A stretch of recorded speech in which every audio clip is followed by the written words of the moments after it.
Dari bajunya itu keluar suara dzikir Allah, Allah, Allah, Allah dari bajunya. Tasbih, beliau punya tasbih. Tasbihnya kalau ditaruh, tasbihnya jalan tak tak tak tak. Dikira sama di si tasbih masih dipakai. Syekhul Sultana itu adalah istrinya Al Habib Abdurrahman As-Segaf. Sebagian riwayat dikatakan cuman dinikahi tapi nggak dikumpuli. Cuman dinikahi tapi nggak dikumpuli. Kata Habib Abdurrahman As-Segaf, kalau nggak salah beliau mengatakan anti zaujati fil jannah, kau akan jadi istriku nanti di surga. Kalau kamu tuh orang Yaman, kamu harus bangga dengan Yamanmu. Dia bilang begitu. Kenapa? Karena Rasulullah SAW itu adalah orang Yaman. Kenapa kok Nabi Muhammad SAW itu dikatakan Al-Yamani?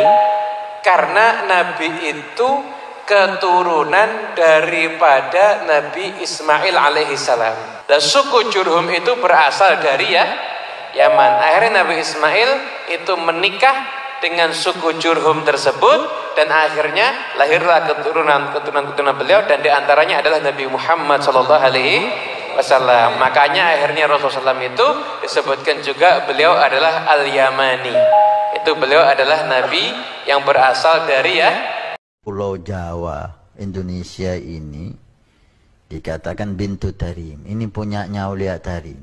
Tapi kita pernah dengar dari para salihin bahwa Indonesia ini milik Aulia Tarim. Indonesia ini milik Aulia Tarim. Al Habib Umar Al-Muhdar radhiyallahu anhu itu dulu satu tarikan nafas bisa digunakan untuk baca Ya Latif sebanyak 1000 kali. Satu tarikan nafas. Contoh ya, contoh itu ngono. Kamera action.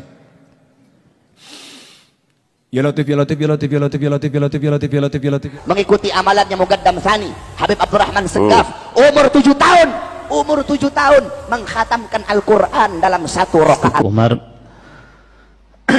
Al-Muhdar, beliau kalau berzikir kepada Allah Subhanahu wa taala 1 kali nafas bisa membaca Subhanallah, bisa membaca Allah Akbar, bisa membaca Ya Latif, 1 nafas 7000 kali.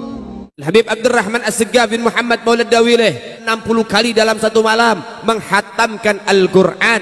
Setiap 1 rakaat beliau sekali menghatamkan Al-Quran. Bagaimana Habib Abu Bakar bin Abdullah Al-Attas? Habib Abu Bakar bin Abdullah Al-Attas 1 kali duduk baca Yasin 90.000 kali. Kenapa para habaib keturunan Al-Hamid Al-Mahdar bin Yahya Al-Haddar bin Jindan, kami keturunan beliau. Al-Imam Syekh Abi Bakar bin Salim yang mana setiap hari berjumpa dengan Nabi, bertemu dengan Nabi, dan dikatakan di dalam riwayat Syekh Abu Bakar bin Salim punya saudara kembar namanya Agil bin Salim. Syekh Abu Bakar bin Salim ini dikatakan waktu kakeknya masih bujangan, beliau pernah nolong kakeknya padahal beliau belum dilahirkan, tapi ruhnya diturunkan oleh Allah Subhanahu wa taala. Salah satu karomat beliau, ruhnya pernah turun ke dunia untuk menolong kakeknya sebelum beliau dilahirkan. Indonesia bukan untuk melas. Kami nggak diajarkan minta-minta, saudara. Jangan khawatir. Habaib datang ke Indonesia bukan untuk meraup daripada harta, enggak. Kami tidak mencari jabatan, enggak. Kenapa? Itu bukan didikan dari